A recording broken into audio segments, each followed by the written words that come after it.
On today's Transport Evolved, there is news from Nissan regarding a less wilty-Leaf battery pack, new EVs from Volkswagen, and more public charging stations than you can shake a gas tank at.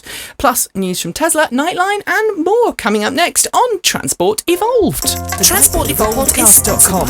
Podcast.com. Selection of over 85 homegrown titles player.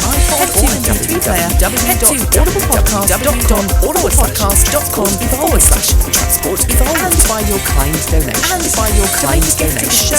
To make a gift to the show or to set up a monthly subscription, head to www.transportevolved.com. Thank you for your kind support. And proud to support Coronavirus. The latest book by non-minded author. Find out more and get a free chapter. Head to www.aaroncrocco.com. Good morning, good afternoon, good evening, and welcome to episode number 163 of Transport Evolved, recorded on Thursday, August 29th, 2013. My name is Nikki Gordon-Bloomfield. And I'm Mark Chatterley. How are you, Nikki? You've got no hair. Where has your hair gone?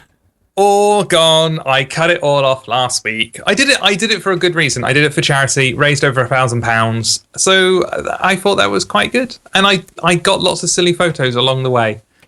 So if you search out there for on Storify for Nufkin, you'll see there's a whole Storify thing where you can see all my haircuts. It's really cool because I saw you because when the choppening happened last Friday after the show, didn't it? It was the next day. It happened after the show, and we met up on, was it Monday?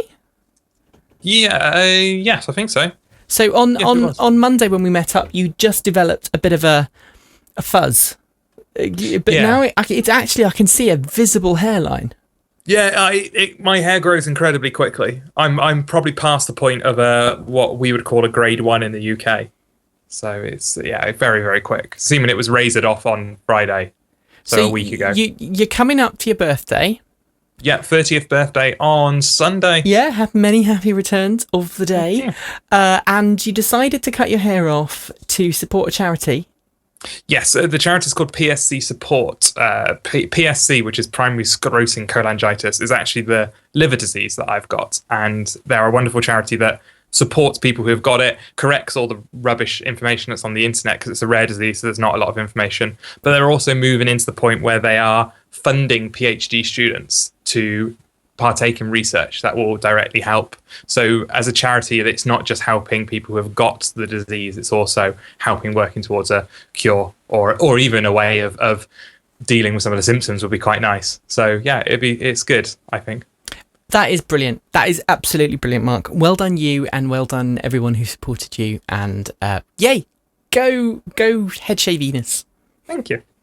Someone who definitely does not have a head shaviness, although I wouldn't put it past her at some point in her life. Chelsea Sexton, welcome to the show. You are muted, Chelsea. I cannot hear you. That happened the other day. She was there. She moved. I heard a big noise, Chelsea, a second ago. You moved something and there was this big collapse and calamity that I heard on my headphones, and now I can't hear you. So just here. You're here now. Which button did you not press, Chelsea? I did put you on mute to try to spare you what sounded like the calamity, I guess. Wasn't really. It was me adjusting the blinds because it looks really dark. But... So, how is sunny California? Scorchio, California? Very toasty warm these days. Very toasty warm. Now, for those of you who are in California, I hope that you are safe. Are the wildfires limited to just Northern California, or is it you in the south as well, Chelsea? I think it's just Northern California at this point. We had some earlier in the summer, but still nothing remotely near me. So those of you who are in sort of Northern California area, we are thinking especially about you. And also I understand those of you in the Bay Area, you might have trouble with your drinking water. So please do stay safe and cool if you can. Not good for batteries, Chelsea, this kind of weather, is it? That was a brilliant segue. Nice segue. Straight into the first story of the week. I mean, we know Chelsea's on the show so often. We know what's going to happen. Hello, Chelsea. How are you? What could go wrong? I mean, that's pretty much it, isn't it? Are you saying I'm predictable? No, not at all. Would I ever? Okay, so this story is one that you've obviously been quite heavily involved with, Chelsea, from the get-go. Leaf owners in hot climates, particularly Phoenix, Arizona, where the daytime temperature quite happily goes into triple digits, which I think is should not be allowed. I think that should be a constitutional amendment. The temperature shall never go above 99 degrees Fahrenheit. If you can make it happen. If you can make it happen. But all jokes aside, those of you who are in Phoenix have been suffering, or the Leafs have been suffering, battery packs suffering from premature battery degradation. Now, this is a very sticky topic because Nissan, from the very beginning, said in hotter climates, the Leaf's battery will degrade faster than in colder climates. This wasn't something that we didn't expect from the get-go. It just caught some people unawares because it happened a bit more quickly, perhaps, than people initially thought. Is that a fair thing to say? Yeah, roughly. I mean, I do think that while Nissan has always said, a handful of different factors can affect degradation, they really underplayed what the actual experiences turned out to be. Now, I'm not saying they intended to, but certainly the drivers have come to believe a little bit that either Nissan didn't know, or they did know and they didn't say, or something of that nature. So, the question now... Oh, you've gone again, Chelsea. You still there? Keep talking. No, she's vanished. What's happened to Chelsea? I can hear her. I can't hear you, Chelsea. Keep talking. She's talking. Okay. Must be me then. Mark, you're going to have to take over until Chelsea reappears. I will take over. Basically, yeah, in a handful of climates, the battery didn't operate as expected, I guess, is where we were going, and it degraded faster than people expected, and it was only a very small amount. I think 0.1% is the figure that keeps being bandied about of Leafs that this did affect. So it's not a huge amount, but of course it's a big concern for the people who live in those climates, and I'm sure if I lived in those climates, I would feel a lot more passionate about this issue than I necessarily do right now, because I'm not directly affected by it. But Nissan seems to be trying to do something about it, and they admitted this week that they are working on a slightly tweaked battery chemistry which will deal with the high temperatures in a more kind way, I guess, and not degrade as much. I think that's the story. I believe it's a new battery chemistry anyway, rather than a technological solution. I'm really sorry about that, by the way. Chelsea, I've realised it was my fault completely. I pressed the wrong button. I was trying to tweak, because Chelsea was sounding quite noisy, and I was trying to tweak her, and so there's a way that I can listen to the signal coming from Chelsea and knock everybody else out. And what I did was, instead of listening to her, I completely muted her, but everybody else could hear her. So I'm really sorry. Anyway. So first I'm too quiet, and then I'm too loud. And I'm too predictable. And you wonder why I don't come on more often. We love secretly you, Chelsea. hate you. We love you. So there was a meeting. There was a town hall meeting in Phoenix last Saturday, Chelsea, Yes. attended by Andy Palmer from Nissan. And there were also some other executives, Jeff and Brian, who are both from the communications. Is that correct? Mm-hmm. And also Billy Hayes, who's Nissan's vice president for global electric car sales. And they basically, it was a town hall meeting. I'm guessing you weren't. Were you there? It was a dinner. It wasn't. Right. The first one we did in January, that was a town hall. That was all the Leaf drivers come on down and let's have a giant chat. This one was a follow-up, but it was much smaller, quieter, more informal. 9 drivers, 7 Nissan people, and me. Right. So it was okay. A handful of people around a table in a room. And you were there in your capacity as the effectively advisory board dudette. something like that. Yes. Yeah. But yeah, So, as an advisor to Nissan. Okay, so tell us where the story picks up. So Nissan is developing or is testing a revised version of the lithium-ion battery packs on the Leaf, and those battery packs are it's very similar in chemistry to the existing packs, but they're tweaked somehow to make them more temperature resistant. That's my understanding. Not being a battery engineer, and it has been reported on the forums and elsewhere exactly what has been tweaked. But the upshot is that they seem to be much more resistant to degradation that is heat-based. Right. So what Andy has said is that 80% of the testing is done. They expect the battery to actually be ready about next April, because of course 20% can take longer than the first 80%, depending on how the testing goes. And that what they're seeing is that, not that there's no degradation, but that the degradation looks about like it looks in other more temperate climates, which is really the goal, is to kind of get them all on the same page. Mm-hmm, mm-hmm. And Can I ask, sorry, Mark. I was just wondering, is this chemistry going to essentially take over from all current chemistries in the Leaf, or are they heading towards having two batteries, so one for the hotter climates and one for the more temperate climates? That remains to be seen.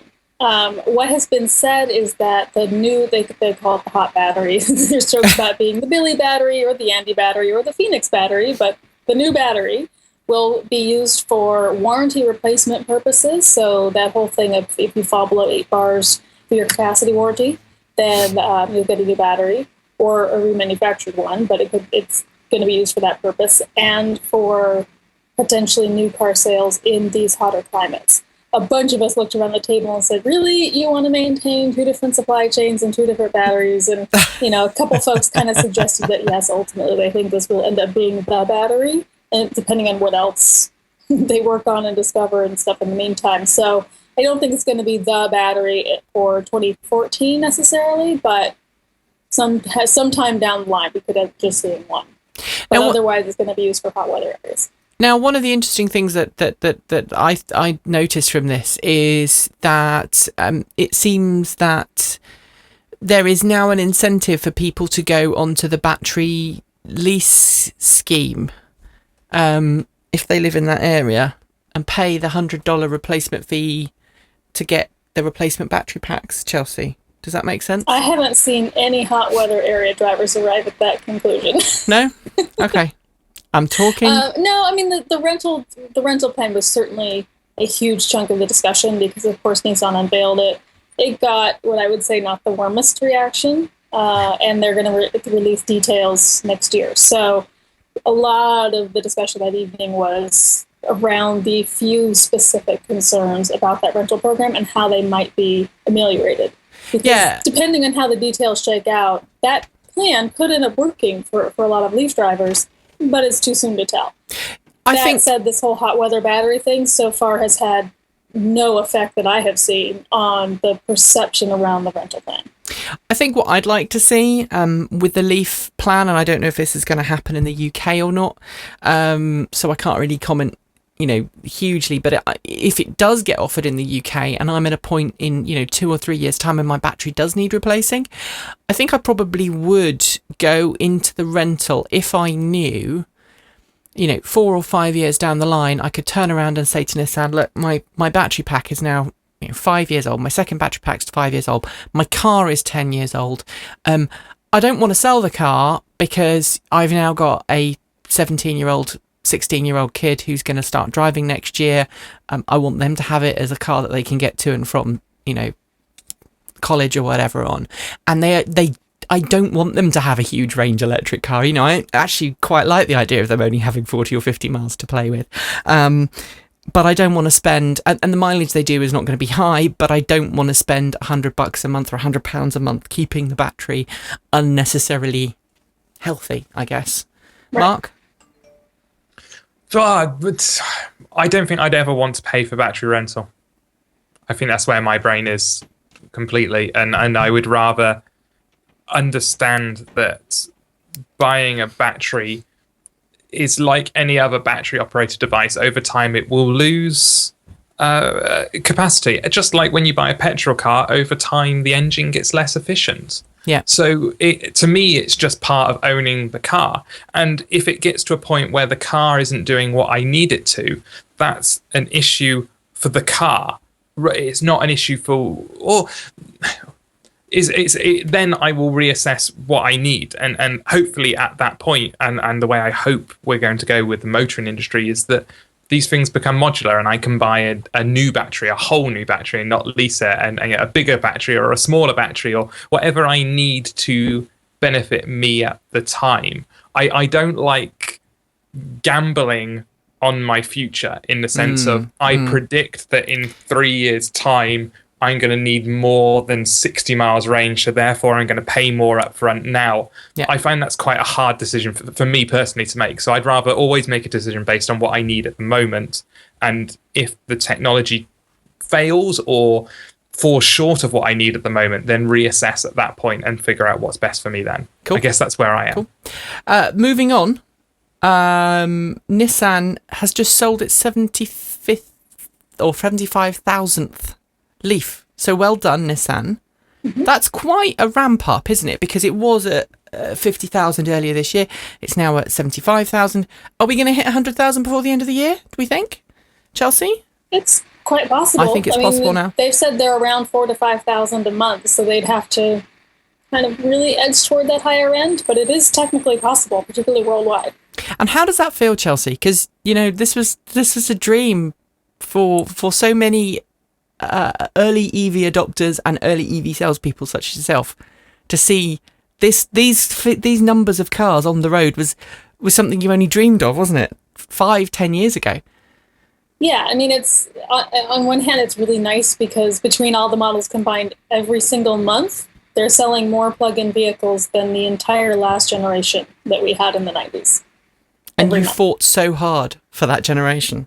Right, and rightfully so. And a lot was learned that still is frustrating to watch not be incorporated into what's going on now. So I'm encouraged, but I'm still not in a reassured, complacent, we can relax kind of phase yet, because there's still so much to be done. And we still only have a few automakers who are really in this game. And that will never be enough, no matter how many any individual automaker is able to sell. So good on Nissan, but I still want others to join the party. I think that's really all I can say on that. I agree with you on that one. I remain suspicious still of certain automakers, and we'll come to that in a second. And also, talking on the Nissan subject, obviously Nissan celebrated a big birthday this week, 80th birthday, Chelsea, but it's kind of... I don't quite understand how Nissan can claim to have this 80th birthday, because as I understand the history of Nissan itself isn't the company that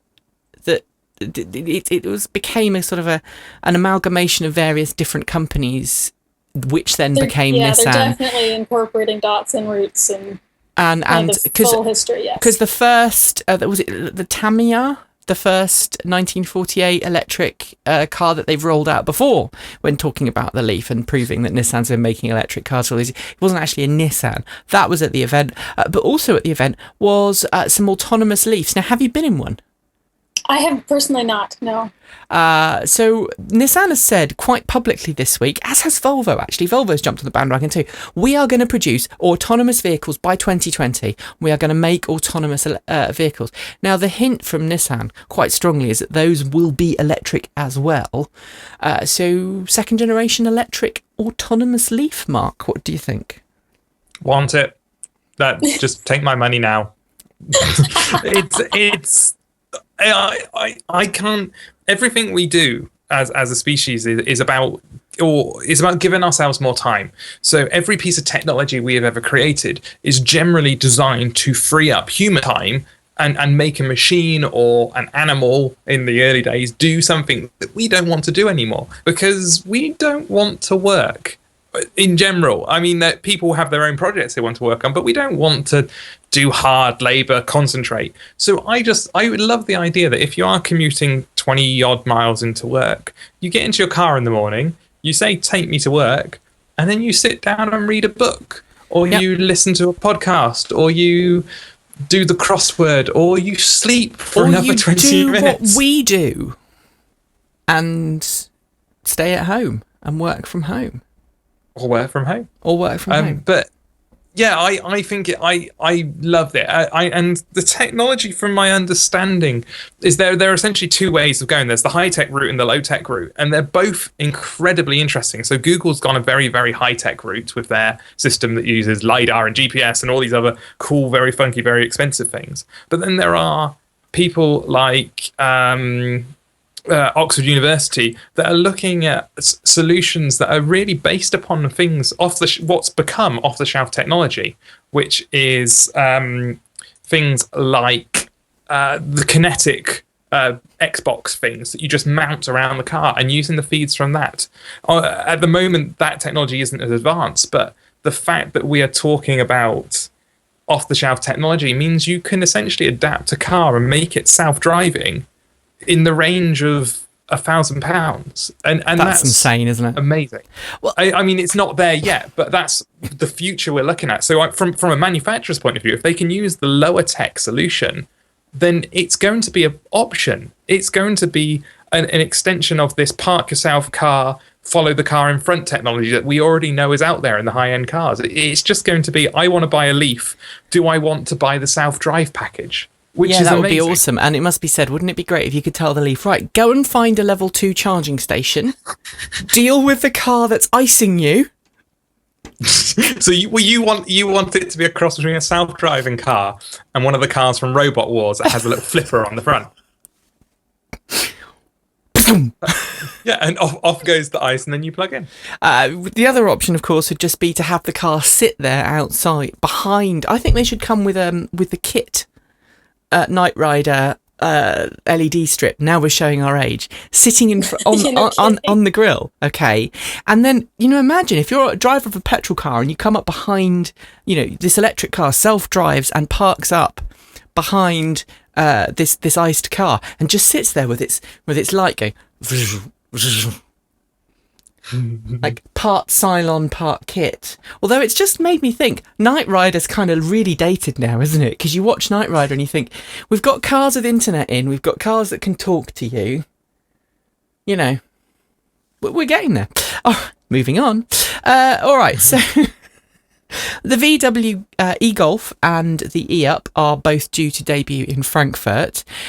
On paper, they don't look all that exciting, Chelsea. I mean, the e-Golf's going to have a top speed of about 84, 85 miles an hour. The e-Up is again going to be good for cities, but Volkswagen certainly is not extending itself. It's not overreaching to make this car particularly fantastic. 24 kilowatt hours. I have driven a prototype electric Golf based on the Mark 6 with the Mark 7 electric prototype drivetrain, and it was a very good car. It felt very solid. It drove very well. It felt like a proper Volkswagen. I'm wondering if it's a bit late, if Nissan's got way too much of the hatchback market, or will the fact that it is a Golf make people want to go and buy it? What do you think? I think I haven't driven it yet, and certainly that will matter quite a bit, as well as details like price and volume and that sort of thing. But I mean, I don't think it's late, but this is, until proven otherwise, Volkswagen's entry into the car world. Yeah. So, I mean, it's a couple of compliance cars, and what remains to be seen is how much they actually get behind them. Because the reality is, none of the cars we've seen so far, from the iMeV to the Tesla and everything in between, none of them suck. Some of them are awesome, but none of them suck. There's no, lemon in the bunch. They all have different attributes. Some of them are better than others, and a lot of it is subjective. It's one's quicker but is a 4-seater. Another one's not as quick but it has seats 5. Those sorts of trade-offs. So there's not a single clear winner. What has mattered for all of them is, how many and where are they available? How much has the automaker actually gotten behind them? The pricing involved and that sort of thing. So there's a little bit of affection for Golf as a brand. But, is it enough? And frankly, does Volkswagen care? If they're not looking to sell very many, that may not matter. We'll see. Well, talking about that as a side, Ford it just came out this week. I'm going to a Ford event next week, and I'm going to tackle Ford head on about this. Good luck with that. Ford's planning to sell, I think they said 10 electric Focus Electrics. Sorry, my Fitbit on my wrist just vibrated to tell me I'd hit my goal for steps for the day. And it put me off. Ford... So many comments. Ford, shut up, Chelsea. Ford is not really in the game at all. And Volkswagen has said multiple times, plug-in hybrid, plug-in hybrid, plug-in hybrid, plug-in hybrid, plug-in hybrid, plug-in hybrid. So, or really gasoline hybrid. Yeah. They're doing it wrong. Are they not? People who are now announcing less than 100-mile range cars are doing it wrong. It's the iMEV and the Leaf and all the compliance cars that came out sort of in the past 3 years could get away with it because they were the first wave, although we know that's not technically true, but the first wave of the modern EVs, and they're testing out and seeing what people want. But I don't like to say it. No, I'm going to jump in there, Mark. I don't think you can excuse any. That's like saying, oh yeah, well, the first technology of the smartphones, it's fine. It's like excusing the iPhone 4 with its dodgy antenna. It's okay. It was the first of its generation. No. What I'm saying is that if say Samsung came out now with a phone that compared to the original iPhone, they're too late. The market's gone. And I think that's where VW and Audi and these other people are, is they haven't moved the technology on. They're copying, and they're copying in a technology market that's already moved on. And I don't think we're going to hit mainstream adoption, even though we should, because it's suitable for most people. But I don't think we will meet it until the range is much higher. And I'm convinced. I mean, the quantities that batteries that are being made and manufactured in now, it must be possible for someone to come out with a car that's got a 36 kilowatt hour battery pack, or higher, just to get the extra range. And I don't know. I keep seeing these cars coming out, and they're going, we can get 100 miles, and it's like, we've already got that. That's happened. That's 3 years old. That's 4 years old. You need to move it forward. And I think. And not to turn into a Tesla fanboy, but I think that's where Tesla might come in. I'm hoping will come in. Not that we've got any confirmed stats, but what they've done so far seems to suggest that they understand that even though it's not needed, the aspirational aspect of having the range there is something people want. I hear what you're saying. Well, I think there's validity in both paths, because certainly advancing on range, laudable goal. So getting to mass market, that will ultimately be needed. At the same time, what we have seen in the last several cars that have come out with the same 80-ish mile range is that they've really gotten prices down. So that's the alternative, is continuing to provide commuter cars that don't pretend to be anything else, but really cheaply, so that more people can adopt them for that purpose, knowing there are a lot of multi-car households in the world. But I wonder if that's... I hear you, but I think the parallel path is also valid. I think I'm just wondering if there's a difference between the UK and the US there, where these EVs for us are still £26,000 with the grant. So...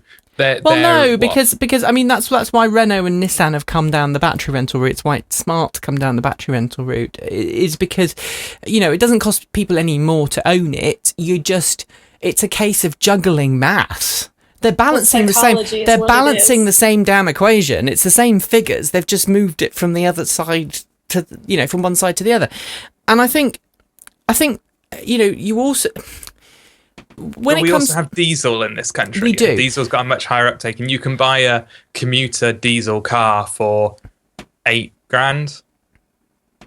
And do that here. No. And I suppose I guess I'm infuriated because it seems there are a couple of things that just need to be done, and no manufacturer's quite stepping up to the plate. And I understand that it's much more complex than I'm making it, because there are different markets to take into account, but. Well, I think the key is that if you're not going to offer more range, more whatever else, you have to offer a better value in another way. Yeah. And that will be Volkswagen's mission. So if they want to do the same city EV, 80-ish mile car, give or take a little bit, then it's got to be better, cheaper, whatever, It's got to compete in different ways. And so I think that's the valid point, is you either have to move on with the technology and range and other things that you think people want, or you have to give them the better value for the same car. And I think the killer app in the Volkswagen, if it's still got it, is going to be the paddle shift. Yeah. And I think have you driven the paddle shift system of Volkswagen, Chelsea? I have not driven it in Volkswagen, no. The paddle shift Volkswagen, it's a 3-stage regenerative braking, selectable regenerative braking, and it allows you to do what you could do in the EV1, which is coast. Yeah. And that's a wonderful experience. Yeah.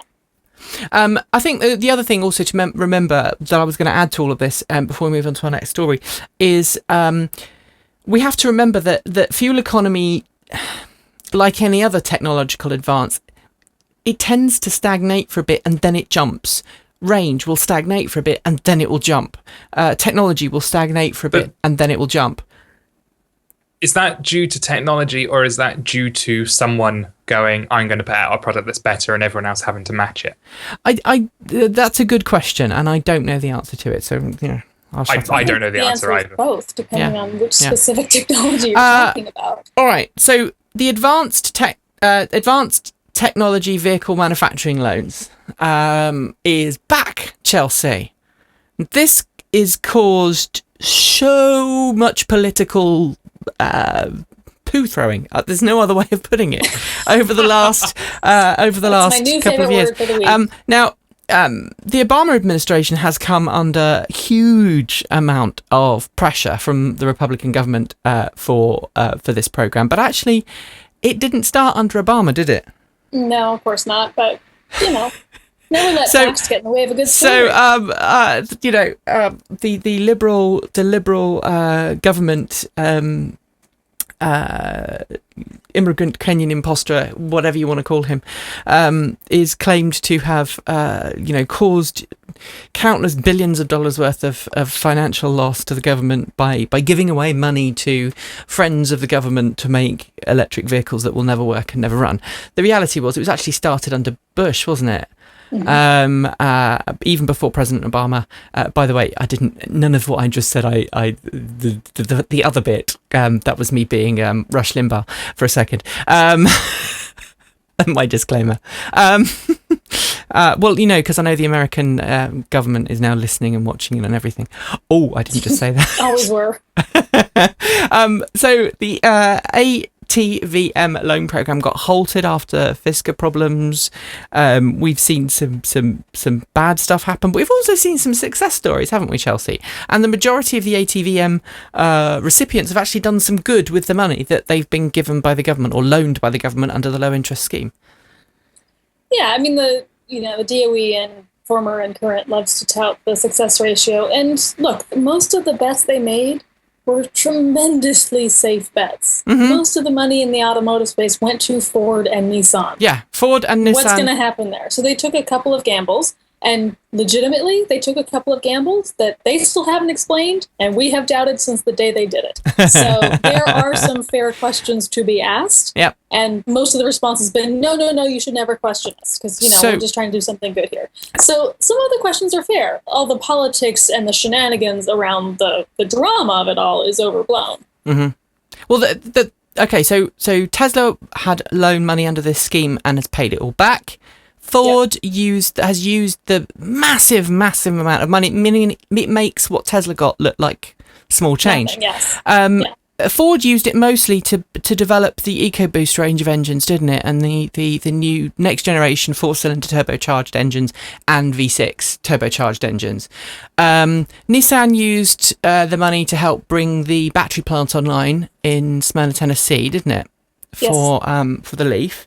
Of course, Fisker we all know about, but this scheme is starting up again. But the question is, Ecotality, yes, who are still wondering what's going to happen.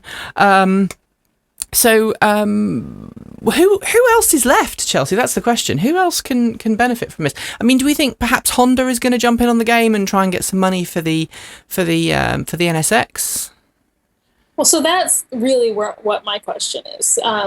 There was at least one other small company that could have benefited from this and kind of got screwed in the end. But at this point, there's not a lot of companies out there that I can imagine. What about Maximum Bob?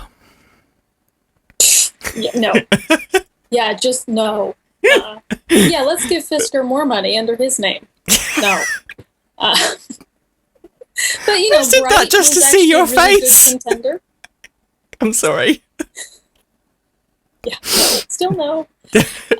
So yeah, short of handing it over to major OEMs, who you could argue, do they really need it? Fine, that'll probably end up being what happens because it's safe, and I can't imagine the DOE wanting to take another, giant risk. And frankly, I don't think there are a lot of smaller companies out there at this point that really are meriting that type of money and that type of funding, with a couple of possible exceptions. But this is not going to be the open landscape this time that it was last time. It's going to be interesting to see what the requirements are going to be and how they're going to be toughened up, and also what the loan repayments are going to be as well.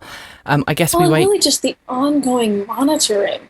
Do you think GM is going to maybe get any more for next gen technology? I have a hard time believing they'd even ask after the bailout. Really? Yeah, maybe. I mean, they might say, "Look, we've done a couple of car programs now. We've kind of proven ourselves." But at the same time, fine, if they get money, if Honda gets money, even when Nissan got money, it's not like the Leaf wasn't going to happen if not for this. So, would they argue that it helped them get a battery plant up and faster and all of that? Sure. But is it really making the difference on vehicles being available to the public? Not really. I'm not as convinced. Not really. All right, let's go to our ad break, Mark. Oh, no, me? Damn. I was just about to sneeze. Hang on.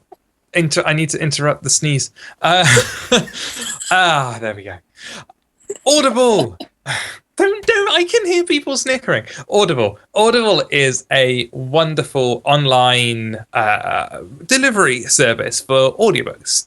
If you've never heard of an audiobook, it's pretty much what it says on the tin. It's very Ronseal like that. It's a book that is read to you in an audio format, and they're read by proper actors, not just people like your mum, unless your mum happens to be a proper actor. And they do voices for the different characters, and it's much more impressive than I'm making it sound, I guess.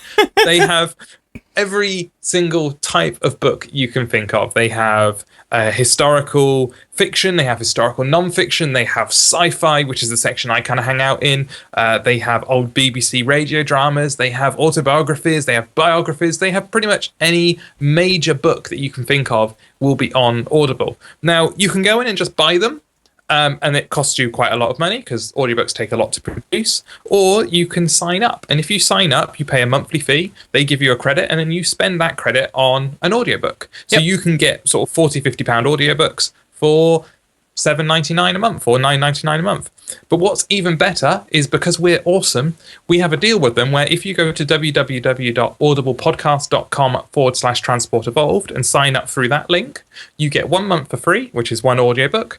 And even if you decide not to go ahead and you can cancel at any point, you get to keep the audiobook you've got, and we get a bit of money for referring you to them. It's basically win-win, maybe not so win for them, but win-win. Win-win. Yes, and we have a pick of the week, which I think was the pick of the week last week. No. This is a new one. Moonshot, the inside story of man's greatest adventure. Now, Mark, you like going to space, don't you? I do. I like space things. Space things are cool. So this one tells the story with interviews. It's by Dan Parry, narrated by John Chancellor, and it's the inside story of the Apollo missions and how we got there. Have a listen. Here we go. This is Moonshot. There you go. And of course, that tells you about the landing, because as the Eagle came over, they couldn't quite figure out where to land, and it was a bit of guesswork, wasn't it, in the end, Mark? To be honest, I don't know a lot about the American moon missions. I know a bit more about the Russian ones. Were you shuttle? Were you a shuttle baby? I don't know. Probably, yes. Chelsea, you and I were shuttle kids, weren't we? Did you watch the shuttles going up? Oh, sure, yeah. Yeah. It was a big thing for me. I was the generation that knew where it was when the Challenger exploded and that sort of thing. I know, I was too young for that, I'm afraid. Yeah, whatever. That was a really horrible day. And as a complete kind of side, I not only do I remember where I was when Challenger went up, which was at home watching Newsround, because it had just gone up, which is a TV show we had in the UK for kids. It's like a news show. It was on about 5 o'clock in the evening. But I also remember where I was when Columbia went as well. And all I can say is that there are braver people than I in the world who give their life in the pursuit of science and knowledge, and I will always be eternally grateful for them. Bit of a downer there. But there's our audiobook, The Moonshot. I think our moon programs and our space programs are heinously underfunded, and if we spent half of the amount of money that we spend on wars, on science and technology and, space exploration, we would be very much better off. Okay. Now, this is the next part of the story. By the way, I'm sorry the show's running a bit long today. Chelsea's on. It always runs a bit long when Chelsea's on. We don't mind that, though, do we, Chelsea? I'm just ribbing you. No comment. I shall be brief. So, scare story. Tesla Model S security flaw has been suggested. And I've seen pretty much every major EV news outlet going, oh my God, so people can hack into the Tesla Model S and they can blow your car up and drive it over the cliff. And you think, actually, this is not quite what's going on, is it, Mark? Do you want to run us through the story? Yeah, so the story is that, as with many, many other things in the connected world we're going into, the Model S has an API, which in very, very basic, probably destroying the real meaning of it, it's a set of instructions to allow you to do things to something at a distance, essentially, or control something at a distance. And with the Model S, that allows you to do things like open the charge port, check on the charging state, the kind of things that all of the EVs, or most of the EVs out there, can do. The difference with Tesla is, instead of going by one of the established authentication methods, they wrote their own, which has led to a situation where someone could create a website that allows you to do this stuff if you didn't want to do it through the actual Tesla website, or if you did it through the actual Tesla website and they got hacked, the session that allows you to control the things in your car remains active. And so all someone needs to do is find a way to get that information, and then they can control your car until the timeout runs out on the token, which is the thing that allows access, which happens at 3 months. Whereas with other APIs, like what you use for Twitter, if you've got a Twitter client, they're more secure. You can revoke access to them at any point by just going into Twitter and saying remove access from this app. So there's more control for the user, and this doesn't exist with the Model S at the moment. As someone in the chat room, as Brian in the chat room was saying, and this is one of the reasons why I'm not all that bothered by it. You need a user ID and the password to get in, which is no different to posting your bank details online or your social security number. No, that's not how I understand it. Okay. So you put in your username and password into the website, and that establishes a session with your car, which is valid for 3 months. So if that website gets hacked, they've got a direct connection to your car. You admittedly, every time you go to that website, you still need to put in your username and password because the website needs to authenticate that you are a valid user. But that connection with your car between the website and your car exists independent. Once you've authenticated once, that connection has been made. That's actually no different then to the Twitter API, because with the Twitter you grant access if someone then steals your computer. For example, they have access to your Twitter account and your whatever. But it sounds like the drama is over the fact that the stakes could be higher.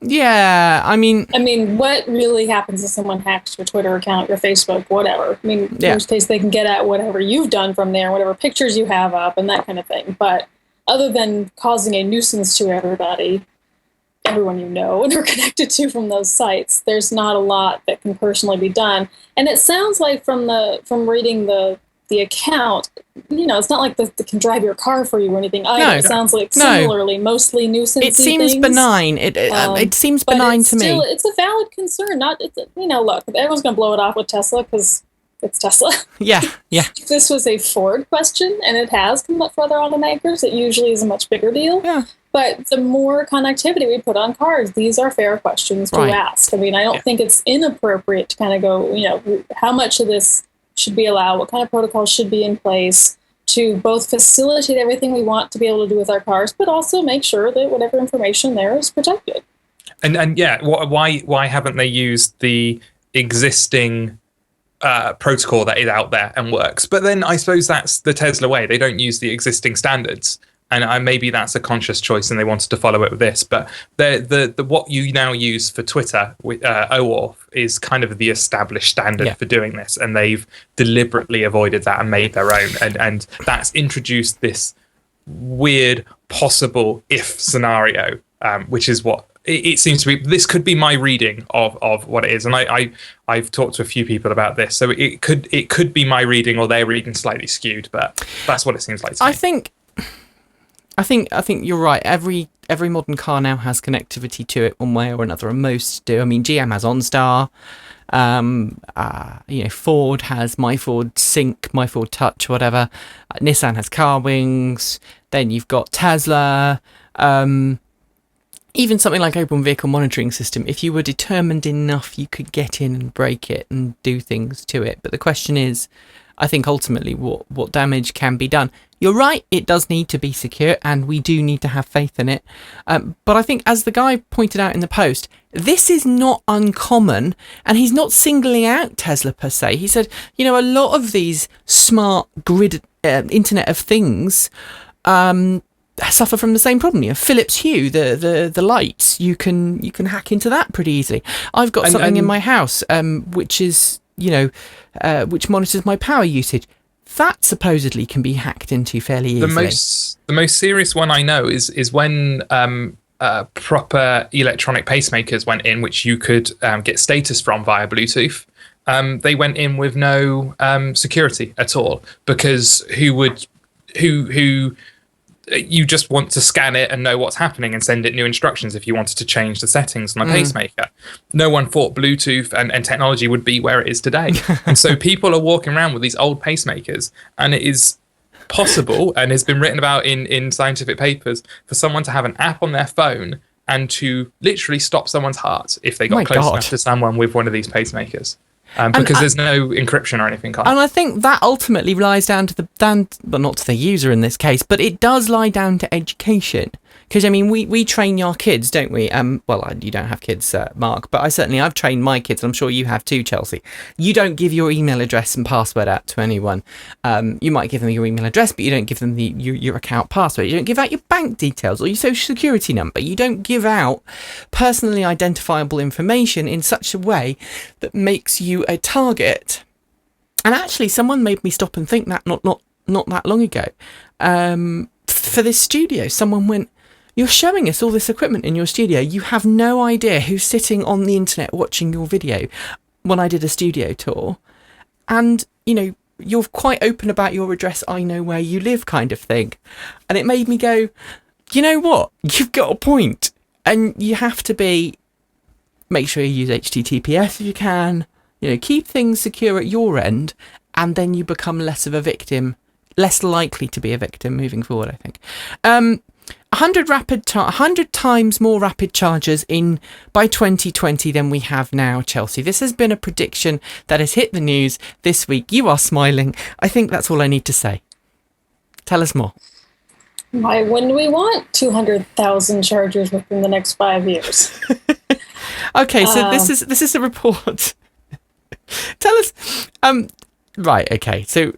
This is from IHS Automotive, who do have a habit of coming out with these kind of reports, don't they? Well, that's what they do. I mean, it's the kind of firm they are, and they tend to be pretty optimistic on EV stuff. So the prediction is basically that we're going to get to nearly 200,000 DC chargers, not including level 2 or anything else, just fast chargers by 2020. And this is around the world. It's not just in the US. Yes, but yeah. Nevertheless, it sounds like a lot, and probably I think a bit more than is needed. I think what they've actually done is they've sat down and they've gone, right, how many new standards will have been invented by then And how stupid will automakers be? And how pathetic will they all be? And how will they refuse to work with each other's standards? And so you'll end up with one location that you'll drive up to your charging station site, which will be like a petrol station then, because there'll be so many of them. And you'll have to queue for the right one for your car.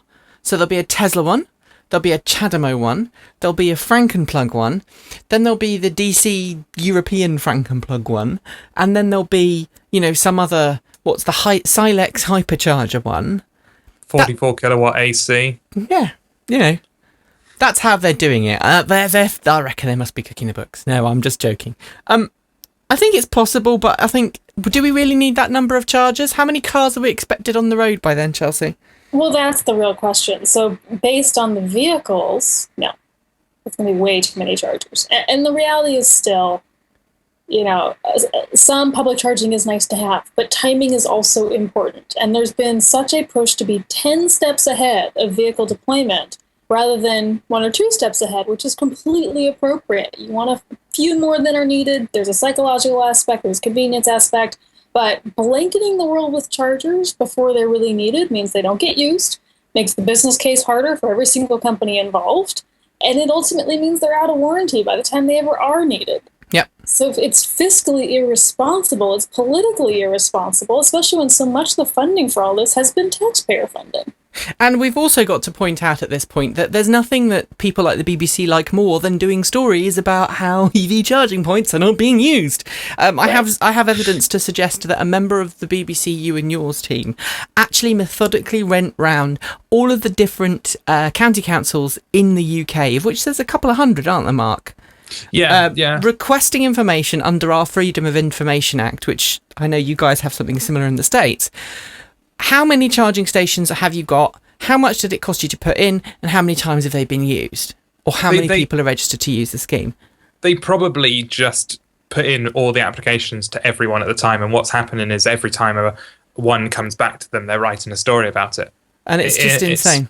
And it's utterly skewed because they keep changing the information. So what starts off as 14 different cars has to use this charging station becomes it's only been used 14 times.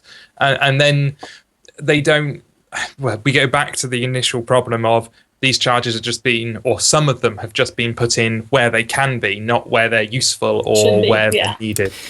Moving forward. And that's the key. There's lots of layers to all of it, what's getting used, what's not getting used, which providers will last, which won't. The new DC combo chargers that everyone's all hot and bothered about. In California. So, it's too soon to say, but that's way too many for the moment. It's huge numbers. Moving on from the sublime to the really... Right, we've all got to read this with a straight face. Okay, so you remember the Koda sedan, the car that was based on a 12-year-old Japanese car that came and was going to conquer the automotive market for being 34,000. Chelsea's even in tears thinking about it.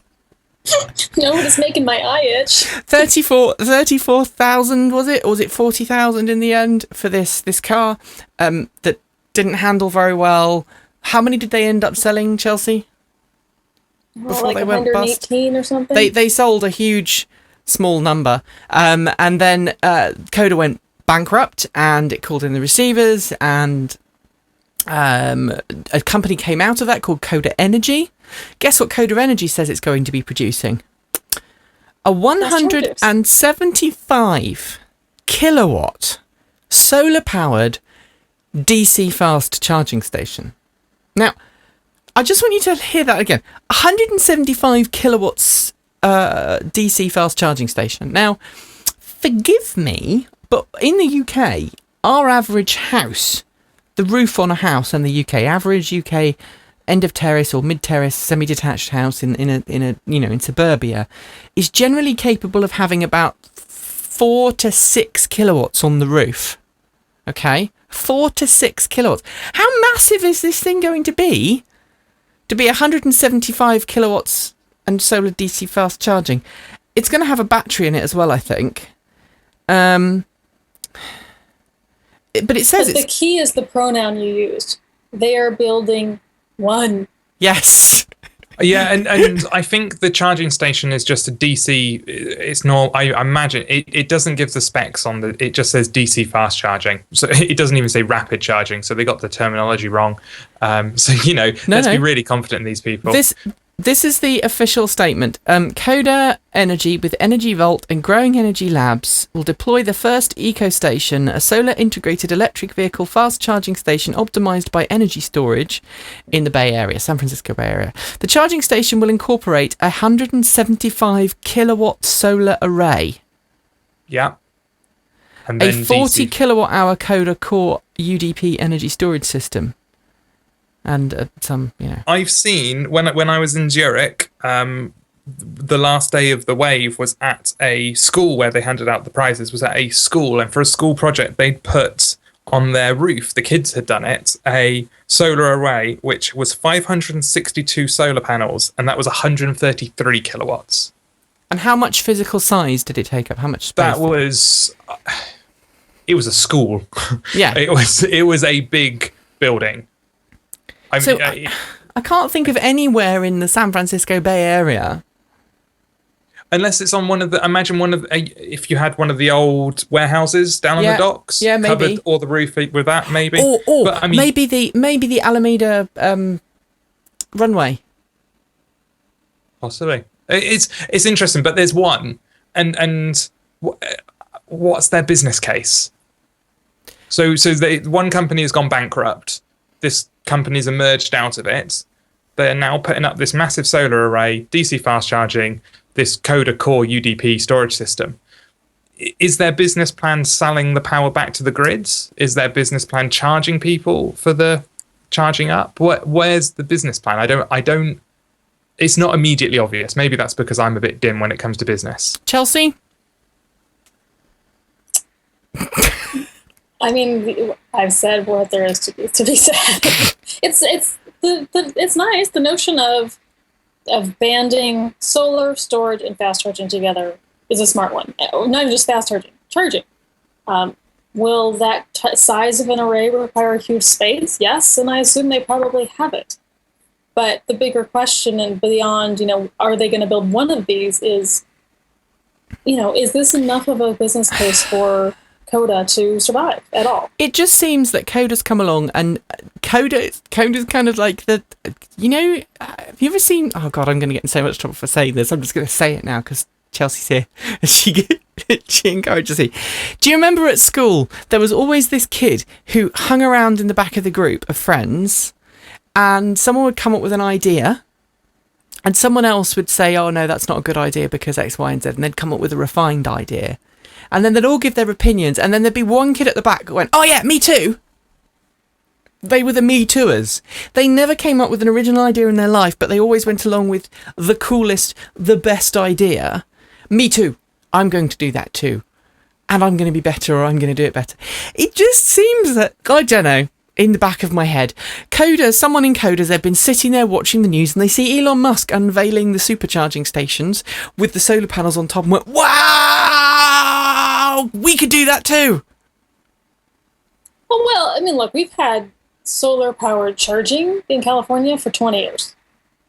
That's true. We had those sites since EV1. I mean, first chargers we installed, some of them, Santa Monica and various places, were solar-covered carport type things. But were they... That makes sense. I think this play is, Coda's gone into energy storage. Mm-hmm. They've been, sort of spinning, trying to figure out where to stick their storage. They've tried utilities. They're trying this now. I don't know if this venture is sort of a quiet commentary on the reception they've gotten from utility storage, or this is just another, let's try this one too.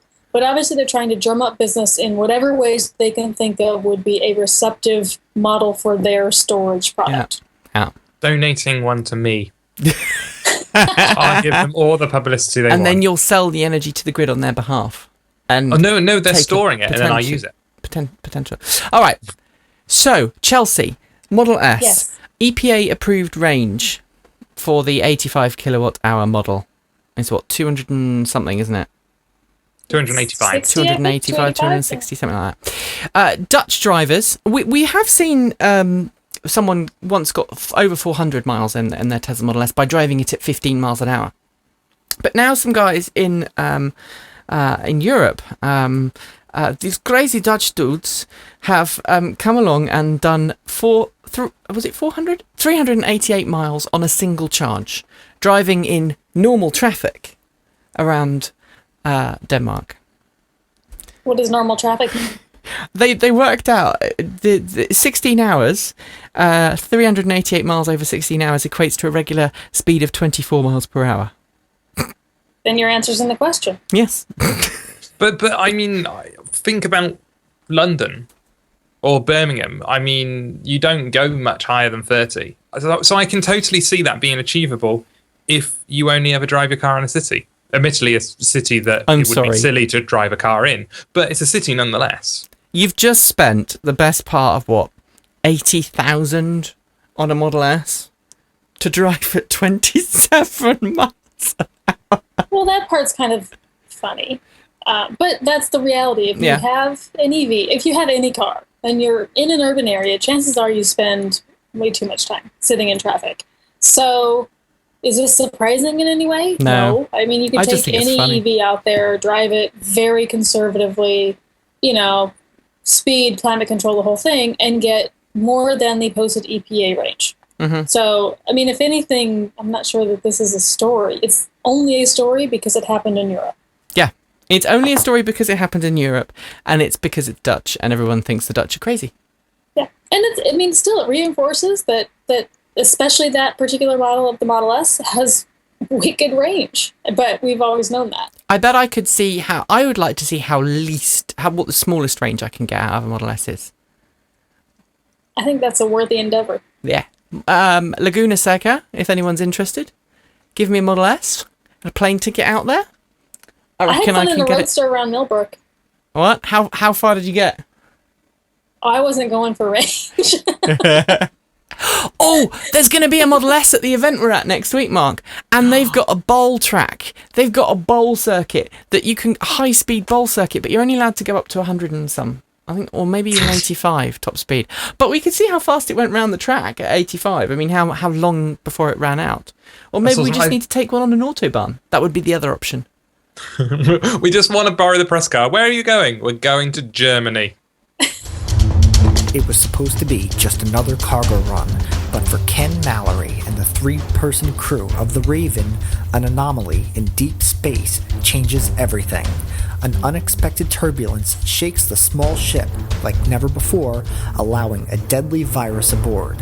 One by one, the infected crew is thrown back in time to relive a near-death experience. Only this time, death may be closer than they remember. My short story Chronovirus is available for Amazon Kindle, Barnes & Noble Nook, Kobo, iBooks, Sony, and for all other devices and e-readers through Smashwords. Learn more about Chronovirus by visiting my website at www.aaroncrocco.com. Ooh, very good book, isn't it, Mark? It is. I had someone, I say this every week, but I had someone earlier on today posting on the In-Ear Entertainment Facebook group telling me they've listened to it 3 times. They love it that much. It is a very good, very, very, very good book. We've lost Chelsea. I don't know where she's gone. Here she is. Hello, Chelsea. She blanked herself out, and she even put the little thing over the top. I did. I told you. I'd take no chances. Could Chelsea had her own green screen, we could have put anything up there. It would have been hilarious. All right, ABC's... You still can, it would be better looking. All right, I have decided that Elon Musk is the... I'll let that comment slide, by the way. I've decided that Elon Musk is probably the guy, that one guy that you want to try and get slightly drunk at a party and then play Truth or Dare with. I have seen that man drunk at a party. That is exactly what you'd like to do. So on, spill the beans, Chelsea. No. But anyway, okay. So even when he's not drunk, there's still an element of Truth or Dare, and I think it's because of his slightly nerdy background. I just sound really bizarre. I would quite like to sit down with Elon Musk and play a really nerdy game, like, I don't know, What was it you were saying you were playing the other day, Mark, with rules change all the time? Or Nomic, it's called. Which where is the game is changing the rules. Yeah. Which is a bit like Flux. Or I could just see him playing those kind of card games. Not now, but, 20 years ago. But he did drink at the Tesla conference. He did. He had wine. They plied him with wine. I think that was a plant. It's very sweet. I think that was a plant. Anyway, ABC's Nightline did a really lovely interview with Elon Musk about the Model S and about its safety record and various other things. And as part of this interview, the interviewer managed to get Elon Musk in this kind of truth or dare moment. Have you ever gone into another car dealership to talk about the Tesla? No, but we could do it now if you like. And he rocks up into this Acura dealership and they walk through and he's really derogatory, as you might expect. I'm not going to play the whole video, firstly because ABC will get annoyed with me, but secondly because it's about 20 minutes long. But Elon Musk walks in and he's talking about how depressing this Acura dealership is, and talks about and refers to everyone as prey, the customers as prey. And he's goaded to the point of going up to one of the salespeople and talking about Tesla when his press people swoop in and literally lead him out of the dealership. Chelsea, what's going on there then? She's just smiling. Isn't that such a sweet moment though? He just totally, you just totally want to believe everything that Elon Musk believes. You go in and he has got, in a way, that Steve Jobs effect of, I'll go in and tell you what's wrong with your cars. And then, the press people lead him out and the lawyers lead him out in case something goes wrong. Please keep your CEO on a leash. I suspect that it was, and in fact, the forum is saying that it wasn't his press people, it was Mary Beth, who is Elon's personal assistant and is not a woman to be messed with. Right. I'm sorry, Mary Beth. I all the people I've ever met with the name Mary Beth are scary people, so I'm going to assume she is also scary.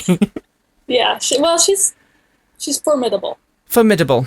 Anyway, she leads him out, and he doesn't get to do it. But it was just beautiful. You have to watch it. There's a link in the show notes. That's cool. And moving on. It's official, there are now more public charging stations than there are gas stations in the US.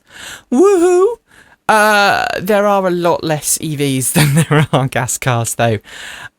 So this cycles back to what we were talking about earlier, doesn't it, Chelsea? That we have to be careful about overpopulating charging stations at this point. Yes, and I'm assuming that includes home charging stations, which would obviously be the largest chunk. Yeah, I don't know. I mean, there's 2 in my house. Well, most people don't have 2, but yes, if you imagine, that 100,000 of them at least are home charging stations. Yeah, that makes sense. Because petrol cars are so stupid. I mean, don't you think it would be great if you could have your own refueling station at home? Oh, wait, you can. It's called having an electric car because you can't have petrol because it might go bang. But then they're talking about doing home hydrogen kits, aren't they? Which just scares me witless. Take off on the natural gas filling stations they've been doing for years and years on the Hondas. Yeah, same premise. Yeah, we don't get that here. All right, talking of which, California goes dual standard with DC quick chargers. Is this California trying to go, now come on, we love you both equally. We don't have a favourite. Something like that. I mean, because California does this on quite a lot of things. It goes, we don't want to upset anyone. Let's just adopt both, shall we? Big group hug. So from now on, you're going to see DC Chademo and DC Combi, aren't you? SAE, Combo Plug, Frankenplug, whatever you want to call it, Chelsea. Well, I think we'll see. Ever since they went down the Frankenplug path, there's been talk of having to figure out at least dual connector charging stations. So at least accommodating Chademo and Frankenplug. I mean, in the UK, this is old news, though, isn't it, Mark? Yeah, I don't understand the story here. Sorry, it's boggling my brain in the sense that there are cars that use both of these connectors. So if you want to provide DC rapid charging, you need to provide both of the connections. And in the UK, we've now our rapid charging stations are going to morph to have 3 connectors. They're going to have CHAdeMO, the UK version of the Frankenplug, and a Type 2 44 kilowatt 3-phase rapid charge. You know what? It's because California is not playing ball. Everyone's telling on them. That's what it's about. I'm telling. You're using a standard that nobody wants anymore. I'm telling, Mom. Well, I mean, at the same time, we have to keep in mind that it's not California that has made this decision and is installing these chargers. This is a utility that is in California and is a municipal utility. But ultimately, what gets installed where will still always be the choice, for the foreseeable future anyway, of the private landowner who owns it, or the public landowner. But it'll come down to an individual decision by each landowner. I just want damn plugs and sockets. The most reliable charging stations I've ever used are the ones that are stupidly dumb and have a big hole on the wall, or a big box on the wall with a massive socket that can give me 63 amps, and I just plug in, and it's up to me to take the power off that I want. I can charge 4 Leafs off it, or 1 Tesla or whatever. Just give me a massive plug. I will carry the adapters in my car. They're not that big. That's where I'm at. Mode 2 charging, where with the communication in the wire, I know it's technically less safe because there's a portion of live wire, but I'm with you. I rock up to because there's even 3-phase CHAdeMO, 3-phase commando sockets in existence. You rock up to them, you use the right adapter on the end, you plug it in, you set the box to tell it what to give your car, and you plug it into your car and walk away. Well, I've actually got a 3-phase splitter, so I can charge up. I've used it once. You rock up at a 3-phase unit, and it's 3-phase, 32 amps, and I've split it into a single-phase 32 amps and 2 16 32 amps. 2 16 single phases, and it means I can charge up multiple vehicles at the same time. It's brilliant. It works. All right. It may, but I'd also might suggest you're not the norm EV driver. She's not normal. I'm not normal. I've never been normal. You mean EV drivers might be normal, Chelsea? I mean, is that a headline? Many of them are, thank you very much. Some of them are slightly more concentrated versions. It's concentrated versions. Oh, I love having you on the show. It's just so much fun. All right. GTA 5. Does the boy play? Do the boys play? Sorry, Chelsea. Probably. That has to be the one that I've been hearing about how poor the Volt is in the game. Is this senior or junior? Junior. Okay. I guarantee that they have them all or will get them all. For those who don't know, Chelsea is the matriarch to 2 gentlemen in her family. One is the senior and one is the junior, and sometimes and they're both gamers, aren't they? They both spend a lot of time on the games console. And I am regularly widowed by a man cave that contains at least one of every available system, many of which are 10 years old or more. Yeah, that's where mine's at the moment. Games, living, playing. Although mine's gone retro at the moment, which is nice. I like retro. They like retro games.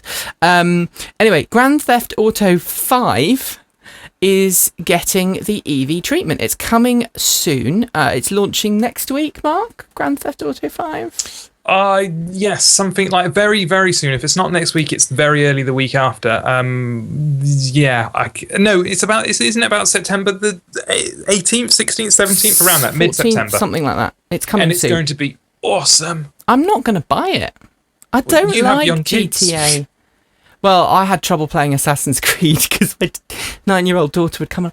Why are you stabbing that man? Why are you killing that man? Yeah, Mummy, why are you creeping up behind that man with hidden blades? It was a bit wrong. Anyway, I've never really liked GTA. I don't like playing GTA. But anyway, they're going to have a car in it. Digital content, downloadable. Inside this garage is going to be a Carbon RS sports bike. the whole knife hot rod, and the high-end chameleon electric car. Can't possibly imagine which vehicle that's going to be based upon. I'm not making any jokes. I'm being good. How much did Fisker pay for that? Oh, no comment. Because, I mean, basically, for those of you who have never played the game, GTA, they basically rename cars, and it's obvious, for example, in one of the games that it's a Prius, and they call it something that's almost Prius but not quite. So I've not seen the picture of this car, but I would put $1 on the fact that it is probably a Karma wannabe, and I can't begin to guess what they've done to it. But SimCity is out for Mac today. Mark doesn't like it because it has DRM constantly on. But they have Nissan Leafs. Obviously, Nissan. I wonder why Nissan got so involved with that one. I won't buy any game that starts out by assuming I'm going to steal it and then puts in stuff to stop that happening. And then hangs up on you. You're halfway through the game and it drops the internet connection. It reconnects. And then suddenly your city's gone from having, 500,000 people in it to suddenly having 20,000. And you go, hang on, didn't I just build all this?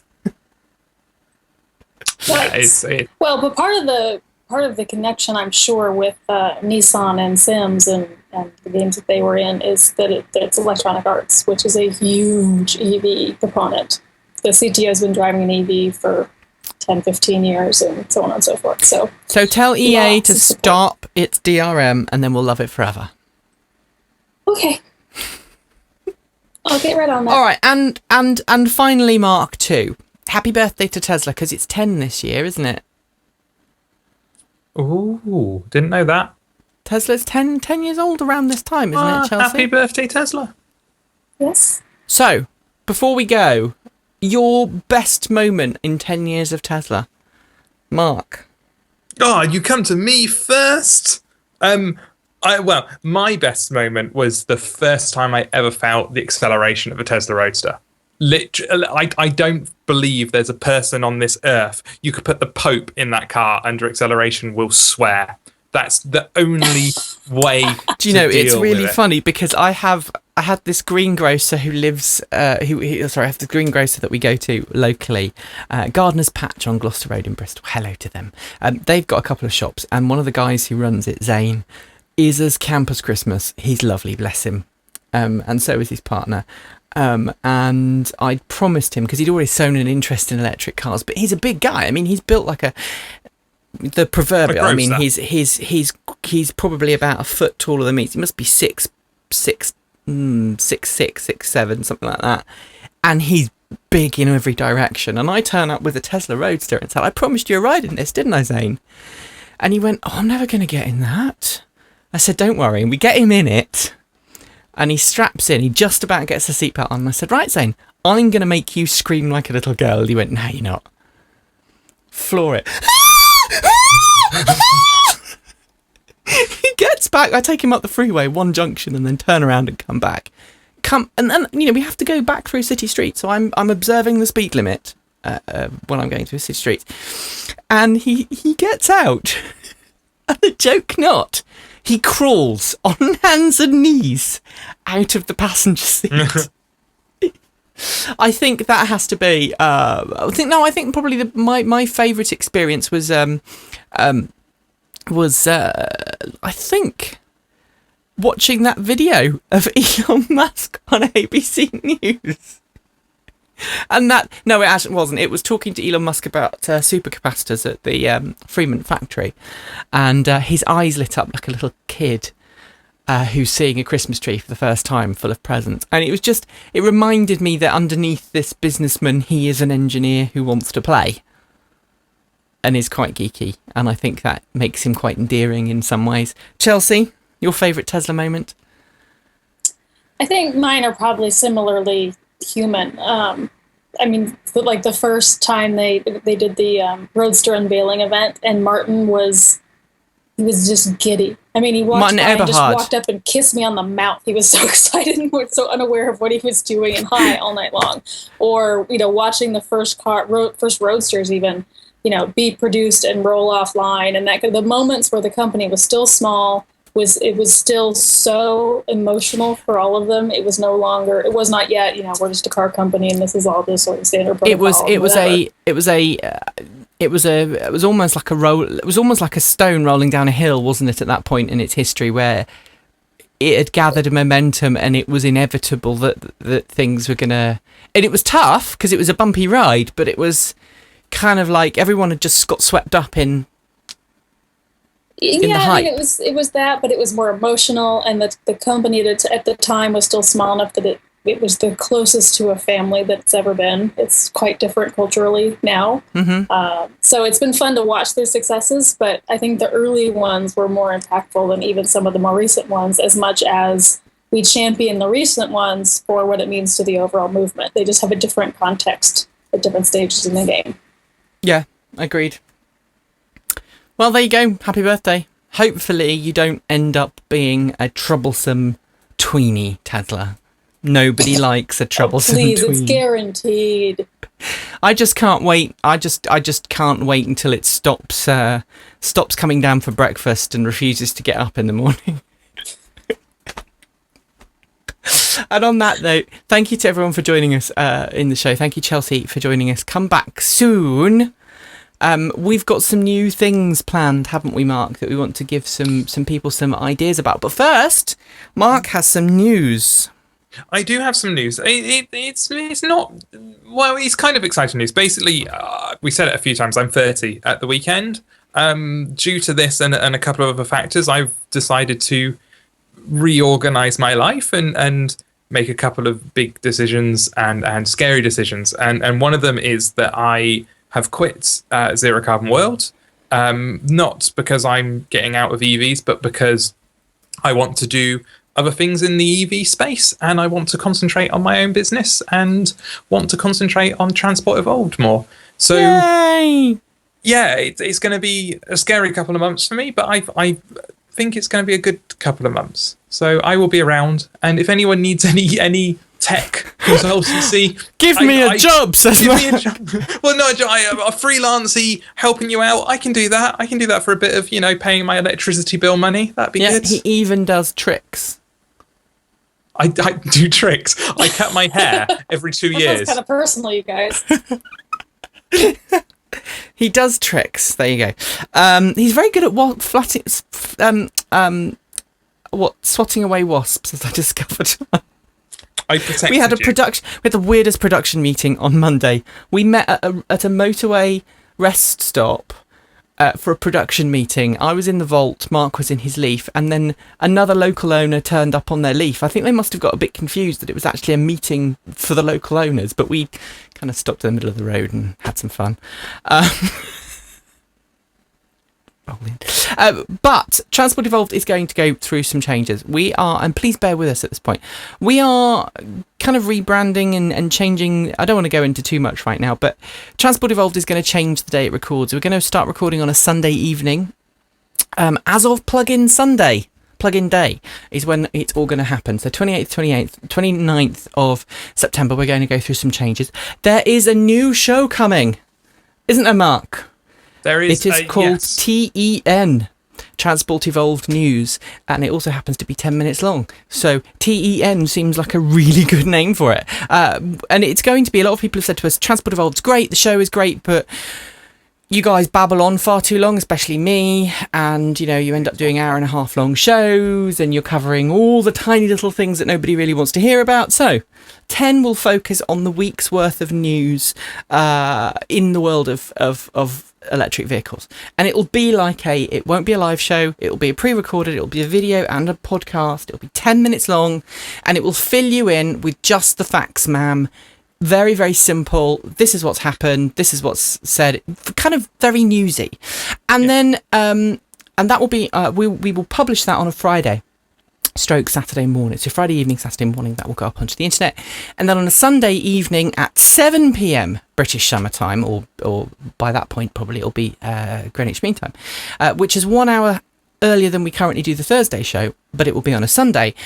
will be our panel show. And instead of talking about 5 or 6 or 7 or 8 or a million different stories, which is what we do at the moment, we'll focus on 6 major topics or stories for the week. And sometimes it might even be as few as 3. And we'll have people like Chelsea on, if we can persuade her to come on again. And we'll have all of these other experts in the industry to come along and join in and take part. So that it becomes more of a dialogue-y kind of show. Mark's working on a new show as well. Yep, under the Transport Evolved banner, which, not to give a huge amount away, but will hopefully deal with some of the technical issues around EVs and go into a bit of information on that. And we're even planning a show just for Tesla owners as well, because we know what an exclusive bunch you really are. So there's going to be some new shows. There's going to be some new kit. The website's going to get a revamp, and we're on appeal. So if you are a coder and you want to help out with Transport Evolved, obviously we don't have a huge amount of money to spend on things like this at the moment. But if you're willing to help out with time, with server or any kind of tech graphics side or graphics, we desperately need some new graphics for the new shows. We can tell you more about that if you want to drop me a line, Nikki@transportevolved.com, and you can also reach Mark at transportevolved.com. And you'll notice our Twitter handle has also changed. It is now @transportevolve. We can't put the D on the end because Twitter is stupid. So it's transportevolve, which is kind of like a call to action, really, isn't it? Yes. So we're going to be doing that. Hopefully we're going to have a forum. We're going to have some news thrown in for good measure. So Transport Evolved is getting bigger and hopefully better and hopefully less babbly from me. More babble from me. More babble from Mark. That really is it, folks. Thanks for joining us. We will be back next week. Mark and I are going to be on location at Millbrook, the aforementioned Millbrook Proving Ground. So we'll be having lots of fun there. And as always, folks, don't forget to plug in. See you soon. Take care. Bye.